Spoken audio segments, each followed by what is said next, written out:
Suatu masa dahulu, PAS dan UMNO pernah bekerjasama di dalam Barisan Nasional.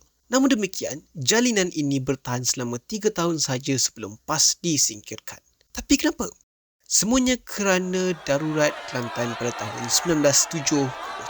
Selepas penyertaan PAS pada tahun 1974, mereka mula jadi rakan sekutu kepada UMNO. Namun demikian, persahabatan ini ada syarat-syaratnya. Antara syarat tersebut ialah PAS perlu serahkan 14 kerusi Dewan Undangan Negeri Kelantan kepada UMNO dan MCA. PAS juga perlu mengalah dalam melantikan Menteri Besar Kelantan apabila Tun Abdul Razak mahukan Datuk Muhammad Nasir memegang jawatan tersebut. Datuk Muhammad Nasir ini merupakan ahli PAS, namun hati beliau lebih cenderung ke arah Barisan Nasional dan juga UMNO. Jadi dari sini, konflik tersebut mula timbul. Selepas Datuk Muhammad Nasir menjadi Menteri Besar, beliau cuba untuk membawa perubahan terhadap politik Kelantan. Antara perubahan tersebut ialah beliau telah membukukan tanah seluas 350,000 ekar daripada sebuah syarikat di sana. Beliau juga mahu membongkarkan penyelewengan yang berlaku di Kelantan pada waktu tersebut. Walau bagaimanapun, daripada sudut pandang PAS, mereka melihat tindakan Muhammad Nasir ini sebagai satu sabotaj terhadap parti sendiri. Lalu, mereka buat keputusan untuk memecat beliau.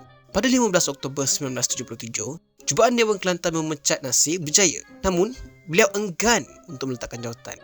Keadaan menjadi lebih parah apabila 80,000 orang penyokong Muhammad Nasir berhimpun di Kota Baru bagi memaksa Dewan Undangan Negeri dibubarkan. Perhimpunan ini menyebabkan kekacauan lalu memaksa campur tangan kerajaan persekutuan bagi mencapai perdamaian. Pada 8 November 1977, satu darurat diisytiharkan di Kelantan oleh Yang di-Pertuan Agong pada waktu itu. Atas sebab ini, Datuk Hussein On mula membentangkan rang undang-undang darurat Kelantan di Parlimen. Pada waktu ini, pemimpin-pemimpin PAS menentang keras rang undang-undang ini kerana ia dilihat sebagai satu cubaan untuk merampas kuasa dan menggantung sistem demokrasi. Melihat penentangan PAS, Datuk Hussein dan parti-parti BN memberikan dua pilihan kepada parti tersebut. Sama ada pecat ahli-ahli parlimen yang tentang undang-undang darurat ini atau PAS akan dibuang daripada BN. Di pihak PAS pula, mereka enggan memecat ahli-ahli parlimen itu kerana mereka tahu yang mereka tidak boleh nak pecat ahli-ahli berpengaruh seperti Asri Muda dan juga Ni Abdul Aziz. Akhirnya pada 17 Disember 1977, PAS pun dibuang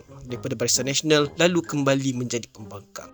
Datuk Muhammad Nasir pula kekal di dalam Barisan Nasional dan beliau membentuk satu parti baru bernama Berjasa atau Barisan Jemaah Islamiah se-Malaysia.